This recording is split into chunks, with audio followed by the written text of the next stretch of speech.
বন্ধুরা, শুভ বিবাহ ধারাবাহিকের আজকের এপিসোডে দেখানো হয়েছে ইমন সুধার পায়ে হাই হিল দিয়ে আঘাত করে।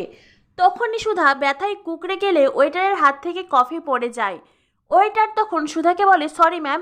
সুধা বলে, না না ঠিক আছে, আসলে আমারই ভুল হয়েছে। তখনই ইমন সুধাকে বলে, সুধা সত্যিই কি তোমার ভুল হয়েছে, নাকি এই সব জায়গায় আসার অভ্যেস নেই বলে নিজেকে মানিয়ে নিতে পারছো না? আর কফিটাও তো নষ্ট হয়ে গেল। তখনই তেজ ওয়েটারকে বলে, আমি কফির বিলটা দিয়ে দেবো। এরপরেই তেজ সুধার হাত ধরে সুধাকে নিজের কাছে টেনে নেয়। তেজ সুধাকে বলে, আপনি কি দেখে শুনে চলাফেরা করতে পারেন না? এমনভাবে কেন চলাফেরা করেন যাতে করে অন্য কেউ আপনাকে অপমান করার সুযোগ পেয়ে যায়? সুধা তখন তেজকে বলে, আপনিও তো যখন তখন আমাকে অপমান করেন, কই তখন তো আপনার এইসব কথা মনে থাকে না?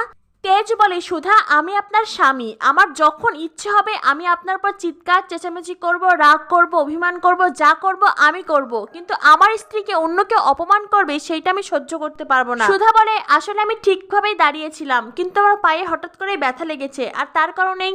তখনই তেজ বলে, কোথায় ব্যথা লেগেছে দেখি। এই বলে তেজ সুধার পায়ে হাত দিতে চায়, কিন্তু সুধার পায়ে তেজ যতবারই হাত দিতে চায় সুধা ততবারই বাধা দেয়। তেজ তখন সুধাকে বলে, সুধা আমাকে দেখতে দিন, দেখি কোথায় ব্যথা লেগেছে, দেখতে দিন বলছি। এই বলে তেজ সুধাকে ধমক দিয়ে এক প্রকার সুধার পায়ে হাত দেয়।